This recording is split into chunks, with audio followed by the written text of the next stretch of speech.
문자메시지 파동으로 최대 쟁점의 당사자가 된 김건희 여사 측에서 이른바 명품 가방 수수 의혹과 관련해 검찰이 수사에 착수한 이후에 처음으로 입장을 밝혔습니다. 그 내용이 또 관심을 모았습니다. 네, 어제 김 여사 측 법률 대리인이 언론에 2차례에 걸쳐서 검찰 조사 여부와 방식 등에 대한 입장을 내놨습니다. 검찰이 수사에 착수한 후 김 여사 측이 공개적으로 입장을 밝힌 건 이번이 처음입니다. 김 여사 측은 1차 공지를 통해서 검찰이 최근 김 여사 측과 소환 일정 조율에 착수했다는 언론 보도가 있었는데 이건 사실과 다르다며 검찰로부터 김 여사의 소환 조사가 불가피하다는 입장을 들은 적 없다고 소환 조사 가능성을 부인했습니다. 저녁에는 두 번째 공지를 냈는데요. 법률가로서 처벌 규정이 존재하지 않는 행위에 대한 소환 조사 등은 법적으로 부적절할 수 있음을 검찰에 밝혔지만 김 여사가 조사 방식에 대한 의견을 밝힌 적은 없다고 강조했습니다.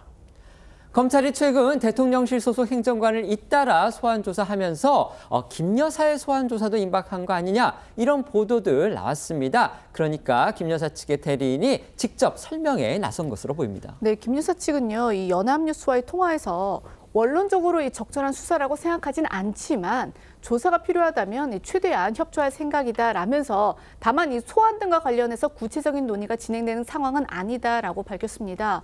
또 이 검찰 안팎에서는 검찰이 김 여사를 소환해서 도이치모터스 주가 조작 의혹에 대해서도 함께 조사하는 방안도 거론되고 있어서 이 조율 과정에 있어서 변수는 더 늘어날 수 있다 이런 이제 전망도 나오고 있는데요.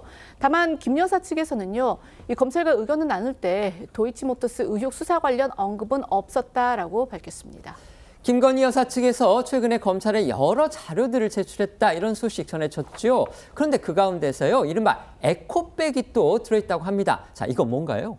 네, 앞서 김 여사에게 명품백을 전한 당사자인 최재영 씨는 재작년 9월 코바나 컨텐츠 앞에서 쇼핑백을 들고 기다리던 사람을 봤다면서 추가 청탁자가 있었을 가능성을 주장해왔는데요.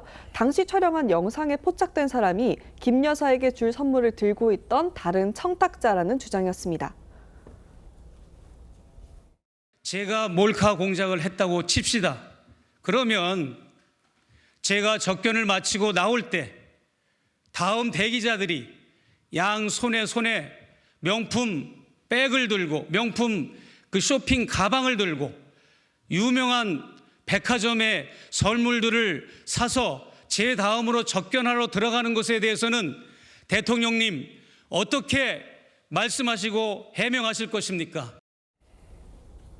이에 김 여사 측은 영상에 찍힌 사람들은 대통령실 행정관과 경호처 직원이었고 쇼핑백이 아닌 에코백이었다고 해명했는데요.